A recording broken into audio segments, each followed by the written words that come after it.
Judges chapter 2.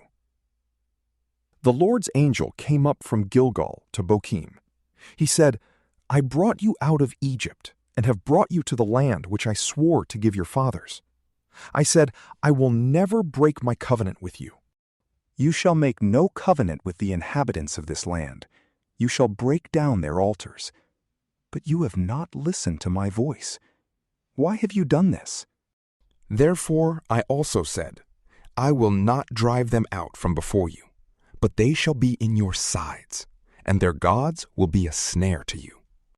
When the Lord's angel spoke these words to all the children of Israel, the people lifted up their voice and wept. They called the name of that place Bochim, and they sacrificed there to the Lord. Now when Joshua had sent the people away, the children of Israel each went to his inheritance to possess the land. The people served the Lord all the days of Joshua, and all the days of the elders who outlived Joshua, who had seen all the great work of the Lord that he had worked for Israel.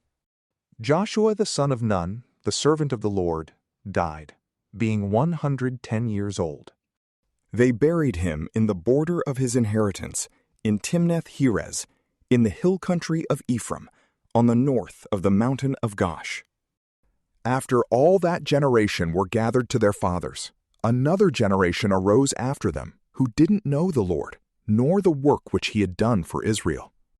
The children of Israel did that which was evil in the Lord's sight, and served the Baals. They abandoned the Lord, the God of their fathers, who brought them out of the land of Egypt, and followed other gods, of the gods of the peoples who were around them, and bowed themselves down to them, and they provoked the Lord to anger. They abandoned the Lord, and served Baal and the Ashtaroth. The Lord's anger burned against Israel, and he delivered them into the hands of raiders who plundered them. He sold them into the hands of their enemies all around, so that they could no longer stand before their enemies. Wherever they went out, the Lord's hand was against them for evil, as the Lord had spoken, and as the Lord had sworn to them, and they were very distressed. The Lord raised up judges who saved them out of the hand of those who plundered them. Yet they didn't listen to their judges, for they prostituted themselves to other gods and bowed themselves down to them. They quickly turned away from the way in which their fathers walked, obeying the Lord's commandments. They didn't do so. When the Lord raised up judges for them, then the Lord was with the judge, and saved them out of the hand of their enemies all the days of the judge. For it grieved the Lord because of their groaning by reason of those who oppressed them and troubled them. But when the judge was dead, they turned back, and dealt more corruptly than their fathers, in following other gods to serve them and to bow down to them. They didn't cease what they were doing, or give up their stubborn ways.